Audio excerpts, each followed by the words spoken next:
Alors bonjour tout le monde, aujourd'hui on va parler de ce qui pour moi est un bon EDC tactique, c'est-à-dire qu'il ne faudra pas confondre un EDC tactique avec un couteau tactique ou un EDC tactique avec un EDC traditionnel. Ici ce sera vraiment ce que moi je considère être le plus opportun comme lame pour tout ce qui est EDC tactique. On va voir ça maintenant, c'est parti.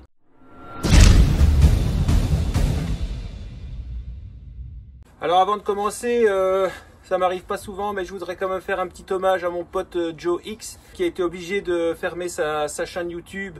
Je remercie Joe X pour tout le boulot qu'il a fait, aussi cinglé soit-il, toutes ces années sur tous ces couteaux, parce que il y a eu quand même beaucoup de travail derrière, du travail de montage et du travail honnête. En tout cas pour ma part, je pense que c'est quelqu'un d'honnête. Ça c'était ma parenthèse à Joe X, donc force à toi Joe X et merci pour tout ce que tu as fait. Alors deuxièmement, petit disclaimer avant que je commence. Donc ici, on est bien d'accord que je vais vous parler de EDC tactique. Ça veut dire ce que ça veut dire.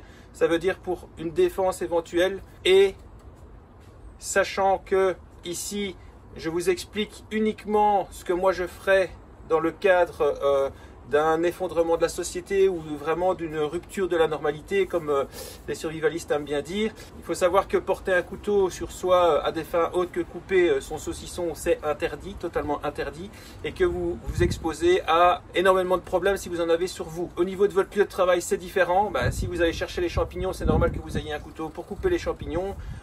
Si vous êtes dans tout ce qui est arboriculture, c'est normal que vous ayez un greffier avec vous pour tout ce qui est greffe, etc.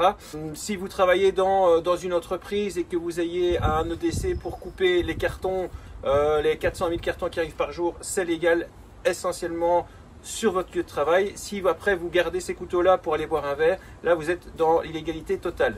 Donc ici, la vision des choses que je vais donner, ce serait uniquement dans un monde où il n'y aurait plus aucune règle et c'est tout à fait interdit. Donc bien sûr, ne portez pas de couteau sur vous comme ça, comme je vais vous montrer, c'est tout à fait illégal. Et bien sûr, ici, on ne parle pas d'attaque, on parle de défense. Jamais personne, j'espère, n'attaquera quelqu'un avec un couteau ou alors il en subira les conséquences. Ici, on est dans une défense utile si jamais il n'y a plus de police, plus de force de l'ordre, plus de gouvernement, plus rien. C'est-à-dire quelque chose qui, normalement, ne devrait pas se passer au moins avant 2 semaines. Voilà. Cela dit, on va démarrer la vidéo et je vais vous présenter tout un tas de couteaux mélangés qui pour moi ont chaque fois des qualités et des défauts. Je vais vous expliquer pour moi quelles sont les qualités, quels sont les défauts. On parlera un petit peu des marques mais sans entrer dans les détails. Si vous voulez à ce moment-là, vous m'envoyez des messages en privé et je vous donnerai les marques. Et voilà, c'est parti. Alors plutôt que de faire une fois qualité, une fois défaut, à chaque fois je vais vous prendre un couteau et je vais vous expliquer pour moi quelles sont ses qualités, pour moi quels sont ses défauts. On va commencer ici par un couteau de la marque Condor. Alors ici c'est un grand EDC, hein, donc là on est vraiment dans le couteau tactique. Alors j'expliquais c'est quoi un couteau tactique, là on est dans le couteau militaire, on est sur une grande taille, un couteau de combat, etc. Le EDC tactique doit être forcément beaucoup plus petit, donc celui-là pour moi il est déjà très grand. Cela dit, son plus gros défaut pour moi c'est bien sûr l'étui en cuir, parce que un EDC tactique, si vous voulez vous défendre, doit pouvoir se sortir très facilement et avoir un port discret. Donc celui-là est un peu gros au niveau de l'étui. Je suis en train de voir pour faire un étui Kydex. Si j'ai un étui Kydex, ça va aller mieux. Alors ici, on est sur le Credo, Condor Credo. Il faut savoir que je l'ai un peu customisé, donc un peu de chambre à air ici pour que ça tienne mieux dans la main. Et alors en fait, le métal de la lame, puisqu'on est quand même sur du type plate semelle, comme vous le voyez un peu ici au niveau du manche, il sortait, il dépassait, voilà, il dépassait du dessus, donc moi je l'ai poncé pour avoir un lisse qui est beaucoup plus agréable. Le revêtement en plastique noir était un revêtement qui était verni. Moi je l'ai poncé pour ne plus avoir de reflet au niveau du plastique noir. Par contre, au niveau de sa forme, on n'est d'ailleurs pas très loin de la forme du Spyderco qui a été fait en collaboration avec Fred Perrin. Ici on a vraiment une superbe prise en main avec vraiment ce crantage dedans qui nous permet de pouvoir aussi bien l'utiliser comme ça que comme ça, sans se blesser et aller sur la lame. Alors on est bien sûr sur une lame typée tactique, hein, avec un faux contre-tranchant mais qui est quand même relativement fin. Donc pour moi ici, voilà, que ce soit même en prise inversée ou en prise traditionnelle, il est super agréable, j'ai envie de dire qu'il glisse pas du tout dans la main. Donc ça, pour moi, c'est une qualité au niveau de la forme de la lame et de la forme du manche. Donc bien sûr, tous mes EDC sont des couteaux à lame fixe. Je n'ai aucun EDC en lame pliante, en tout cas pas les EDC tactiques. Les lames pliantes pour moi, ben, ça sert à couper le saucisson et ça sert vraiment en backup. Mais ici, si vous piquez dans du bois ou dans ce que vous voulez, il faut quand même quelque chose de solide. Et malheureusement, aussi bon soient les couteaux EDC tactiques pliants, pour moi il y a toujours forcément au niveau de l'axe une faiblesse. Donc toujours privilégier une lame fixe, plate semelle ou pas, mais en tout cas avec la lame qui descend très profond, et privilégier un manche qui, en fonction de l'énergie que vous allez donner vers l'avant, ne va jamais faire riper votre doigt pour aller sur la lame. Ça, c'était un des couteaux tactiques EDC que j'aime bien, sauf l'étui. Ça, c'était un gros couteau, mon premier choix à vous présenter. Ici maintenant, on va être sur le mini tac de chez Cold Steel. Voilà.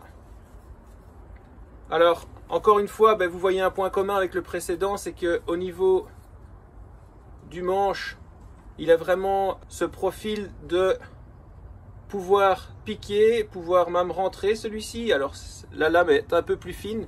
Il faut savoir que forcément en EDC tactique, on ne va pas piquer dans de l'acier, si vous voyez ce que je veux dire. Pour moi, le manche est un petit peu fin, mais ça gagne en discrétion sur le port discret. Et alors ici, vous avez un espèce de jimping, voilà, qui n'est pas super serré, mais qui fait le travail. C'est bien aussi d'avoir des trous ici pour pouvoir, quand on a le port à 3 doigts par exemple, rajouter un peu de paracorde, déjà pour avoir de la paracorde, et ensuite pour pouvoir venir le caler dans le dernier doigt qui ne tient pas la lame. Donc ici, encore une fois, qualité du manche pour pouvoir couper et pour pouvoir piquer et pour pouvoir rentrer. Donc ça, c'est top. Alors ensuite, ici, on a un étui plastique. Alors, qu'est-ce que je pense de cet étui? Outre le fait qu'on peut le porter en neck knife, bien sûr, et que ce genre de petite bille est une merde finie. Pourquoi une merde finie? Je m'explique. L'avantage de ça, c'est que si on essaie de vous étrangler avec, au bout d'un moment, ça va casser. Le désavantage, c'est que au bout d'un moment, ça va casser. Et que surtout, ces petites billes qui sont souvent peintes sur une peau qui transpire, ça perd de la couleur, ça salit les vêtements, et ensuite, au bout d'un moment, ça pète. Donc, il faudra privilégier éventuellement une paracorde avec une attache à clip pour justement pas se faire étrangler si on tire dessus, plutôt que ce truc hyper bruyant. Cela dit, l'étui ici, vous voyez que le couteau est très fin, donc pour un port discret, soit en neck knife, soit en port ceinture. Alors il bouge un peu, il fait du bruit, mais il a une bonne rétention. Celui-là est pas mal. Encore un peu grand, mais pas mal. Avec ici, ce petit truc-là, qu'il n'y a pas sur tous les couteaux, vous verrez, et qui vous permet quand même de sortir rapidement le couteau. Encore une fois, une des qualités, c'est de pouvoir sortir rapidement le couteau de l'étui. Si vous avez un couteau qu'il faut tirer, et l'étui vient avec, ou qu'il faut tirer pour que ça sorte à moitié, ça va pas. Donc ici, le mini tac, sympa aussi. Alors ensuite ici, on reste toujours dans le port en neck knife, mais qui peut aussi se porter par exemple en scoot carry si vous voulez, ou accroché au niveau des vêtements. Alors là, on est déjà sur un plus petit couteau. On est sur la marque Real Steel. Qu'est-ce que j'aime bien chez ce couteau? Ben, c'est qu'il est très très fin. C'est que quand on vire cette merde, l'étui en fait est très basique, très utile. C'est déjà du Kydex, oui, c'est étonnant, mais c'est du Kydex et il est bien fini. Le couteau, eh bien, avec le pouce ici, on le sort très facilement. Quand on le range dedans, ici, à part ces petites billes de merde, mais sinon, il y a pas le moindre bruit. On entend les billes, mais voilà. Et alors, bonne prise en main. Mais, et c'est là qu'il y a un mais, pour un couteau de défense, si vous piquez avec celui-ci, et bien là vous avez la rampe d'accès pour venir vraiment ici sur en fait ce qui sert on va dire de casse-goutte géant, et là vous êtes coupé directement. Il faut savoir aussi que une qualité d'un couteau EDC tactique, c'est forcément de ne pas s'utiliser, c'est un peu contre-intuitif, mais de ne pas s'utiliser avec des gants. Pourquoi? Parce que vous baladez pas en permanence avec des gants. Autant un couteau de survie ou des couteaux de bushcraft, c'est un plus d'avoir un bon manche qui va vous servir avec des gants, puisque là vous avez le temps, etc. Ici c'est un truc qui doit sortir très rapidement et qui doit pouvoir s'utiliser sans gants. C'est-à-dire qu'ici, que ce soit en prise normale ou en prise inversée, eh bien vous allez venir vous piquer ici. Donc celui-là est discret, celui-là est fin, il est en mode squelette, donc forcément la lame se continue dans le manche, mais dangereux d'utilisation avec le stress. Lors d'une défense, vous allez vous couper. Donc celui-là, il a les qualités de son étui, les qualités de son manche avec paracorde, avec une sortie facile. Il est silencieux, il est discret, mais sous stress, risque de coupure au niveau de l'index. Alors maintenant ici, on est sur un modèle que j'affectionne tout particulièrement, qui lui ne sera vraiment que EDC tactique parce qu'il n'est pas spécialement pratique justement pour couper des caisses, etc. Celui-là a vraiment été bien étudié. C'est dans les modèles Yurko de chez Boker Knife. Alors, vous voyez tout de suite ici qu'il a vraiment une poignée presque en forme de crosse, hein, on va dire ça, parce qu'il est vraiment comme ça. Vous avez bien sûr le trou qui vous permet de pouvoir mettre la paracorde, comme je vous ai dit, pour la prise avec le dernier doigt. Il est super bien fini au niveau des plaquettes et vous avez 4 rivets, ce qui est exceptionnel pour une taille comme celle-ci.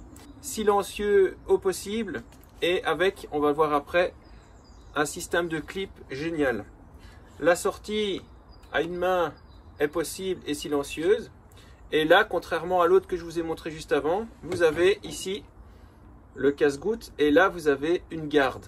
Ce qui vous permet, une fois que vous avez le couteau ici en main, de bien le garder et de ne pas avoir de risque ici de pouvoir toucher la lame. Donc celui-là, pour piquer, est exceptionnel. On reste sur du plat de semelle. La lame est assez longue, elle est peut-être même un peu trop longue pour moi, sachant que je vous ai déjà dit dans les backups, ma vidéo sur les backups, qu'un couteau de défense pour moi doit être petit pour ne pas atteindre les organes vitaux si jamais on doit se défendre, sachant qu'on ne l'utilise jamais pour se battre dans un monde où tout va bien, bien sûr. Mais celui-ci, voilà, l'avantage qu'on a, c'est que celui-ci pour moi c'est un des meilleurs, parce que, encore une fois, comme au début, vous avez la forme de lame qui reprend bien l'index, vous avez le casse-goutte pour l'aiguiser et vous avez la garde. La pointe est relativement épaisse, il est rasoir en sortie de boîte, il est silencieux et la rétention est exceptionnelle. De plus, vous pouvez le porter en neck knife aussi. Et alors ici, vous avez un système de clip ceinture qui vous permet de déclipser. Et vous voyez ici, quand je vais refermer, vous avez ça qui se bloque.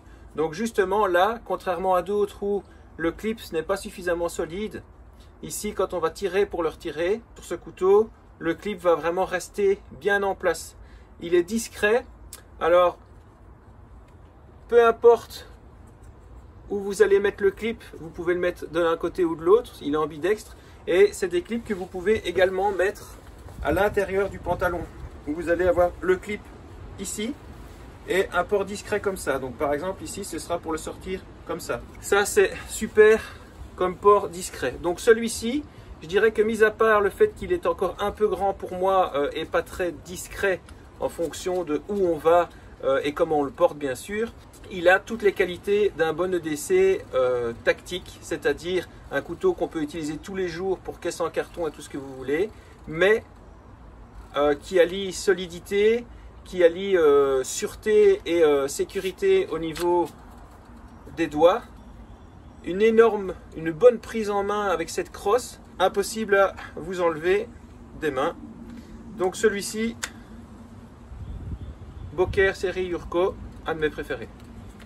Alors tant qu'on est dans la marque Boker et la série Urco, je vous en présente un deuxième qui ici au final n'est pas très loin de ce que propose Tony Lopez et Vol West en station 9, un de leurs couteaux, vous verrez. Ici, ben, encore une fois, ici moi je l'utilise plus comme backup survie que comme EDC urbain, mais ici j'ai mis encore un peu de chambre à air.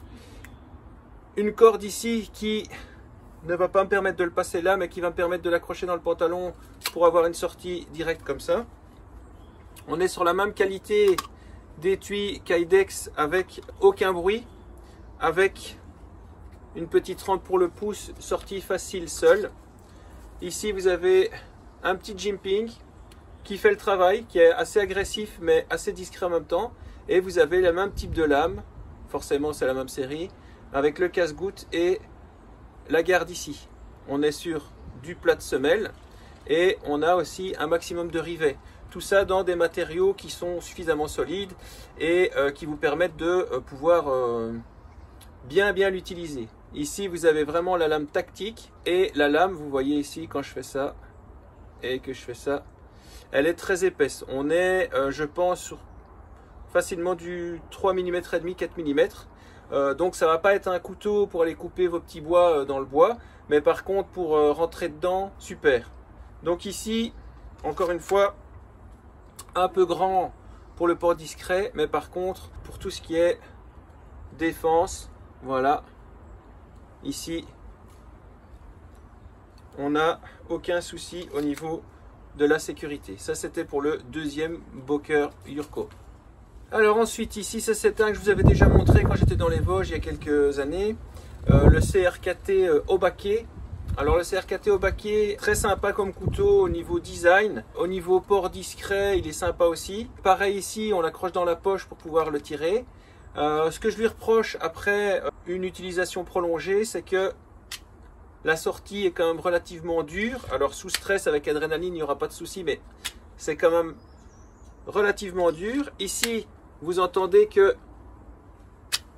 ça fait du bruit quand ça sort, donc vous ne savez pas anticiper une situation et le sortir sans bruit. Ensuite pareil ici, vous avez une lame qui est, salut Heidi, une lame qui est très fine, un peu trop je pense pour autre chose que piquer et qui peut se casser très vite. Deuxièmement, qu'est-ce qu'il y a de négatif? Eh bien sous stress, comme je vous l'ai dit, même si ici le manche est vraiment tressé comme un katana, c'est pareil, donc ça tient très bien en main. Sous stress ou si on pique avec, on va venir se couper et il est extrêmement coupant. Donc il est versatile, on peut faire ce qu'on veut avec, voilà, mais seulement trop dangereux pour moi pour une situation de stress où vous allez vous blesser. Donc ça par exemple, je ne l'utilise pas comme EDC tactique, mais forme sympa, se dissimule facilement et il y a des bonnes idées dedans aussi. Alors ensuite ici, je vais faire vite une petite parenthèse sur les papillons, les balisongs. C'est vrai qu'ils sont sympas dans le sens où, comme Fred Perrin se le dit souvent aussi, c'est quand même le seul couteau qui ne s'ouvre pas dans une poche suite à un accident, suite à peu importe ce qui peut arriver. C'est vrai que souvent on a des couteaux avec ouverture automatique, ouverture à une main, etc. Et même avec un choc, la lame peut un peu s'ouvrir. Ceci normalement, ça s'ouvre pas. Forcément, le papillon ici, vous avez un axe, donc vous avez une faiblesse au niveau de ça.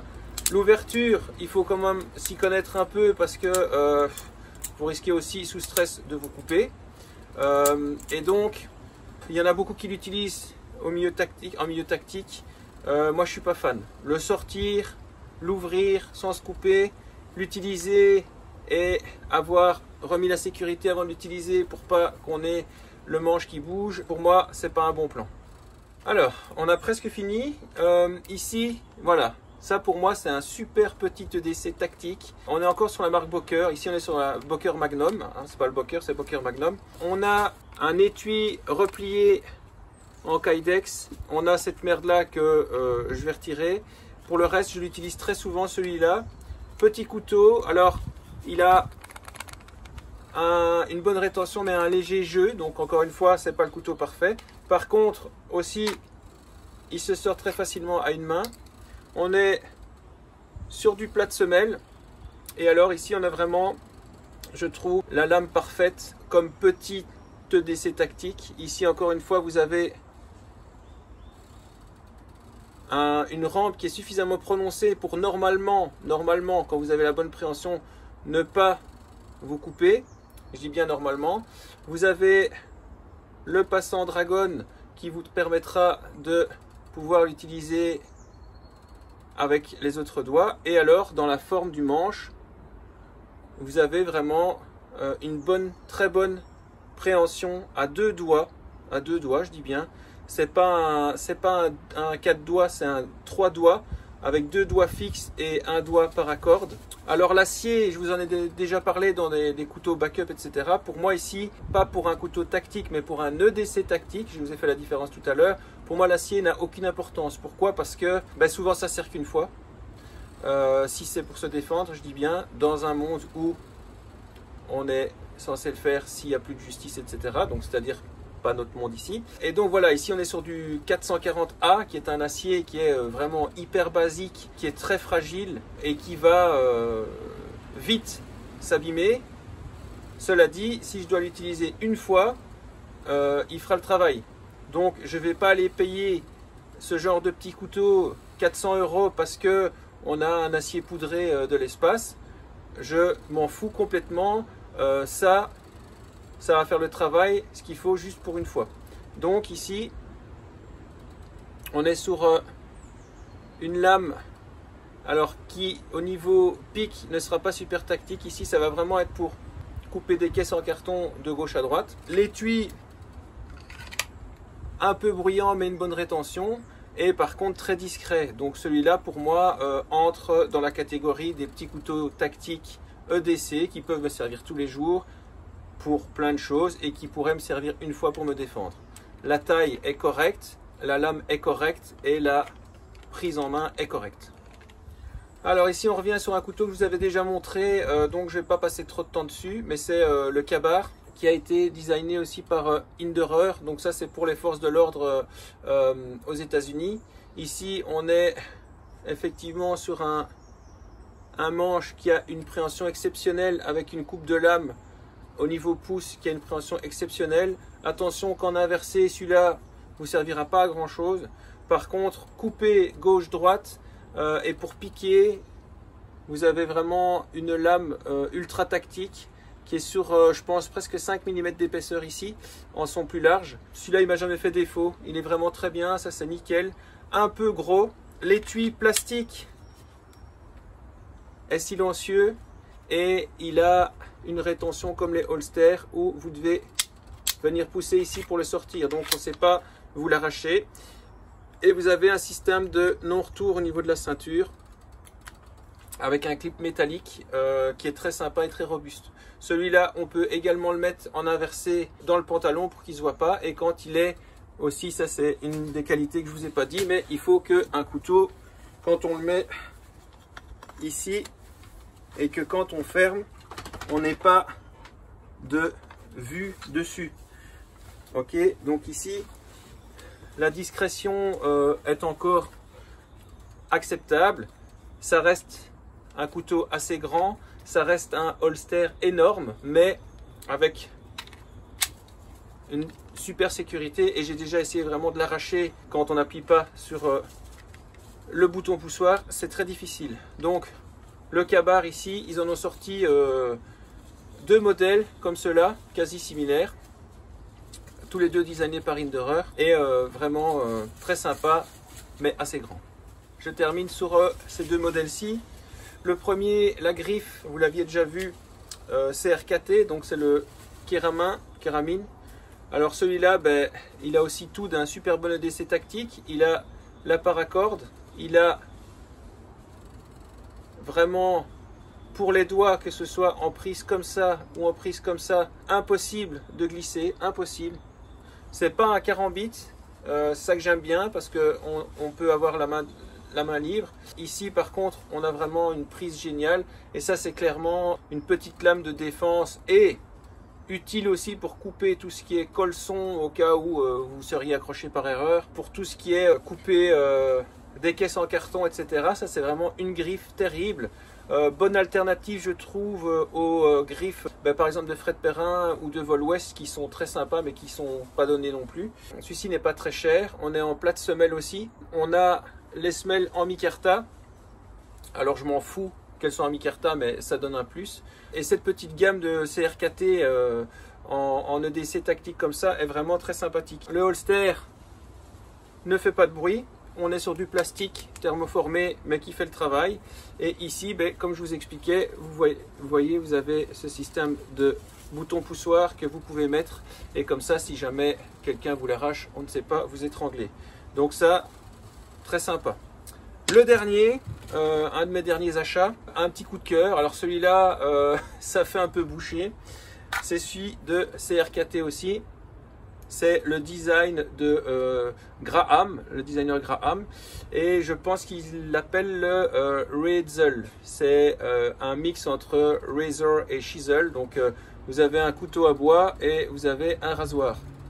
Alors celui-là, bien sûr, bon déjà il est beau, je trouve, il est exceptionnel. Il a une prise en main géniale avec une bonne garde, mais ici ils l'ont fait soit trop long, soit pas assez pour moi. C'est-à-dire qu'ici, à ce niveau-là, ça me gêne. Ils auraient dû rajouter un peu ou ils auraient dû retirer ici et mettre de la paracorde. Pour le reste, ça coupe comme un rasoir, c'est le cas de le dire. C'est un peu atypique comme couteau, c'est ça que j'aimais bien aussi chez lui. Et alors, vous voyez que la lame est très très épaisse. Alors comme elle est biseautée sur l'avant aussi, si vous ne l'utilisez pas comme couteau à bois et que malencontreusement vous devriez faire comme ça avec, ça rentrerait comme dans du beurre. Donc ici, super couteau. Alors, il y en a beaucoup, j'ai vu sur internet, qui critiquent l'étui. L'étui est très grand, c'est vrai. Par contre, la rétention est exceptionnelle, il ne fait pas de bruit. Alors, le seul petit hic, c'est ce clips, qui clipse très bien pour une utilisation traditionnelle, le pantalon, couper des cordes, etc.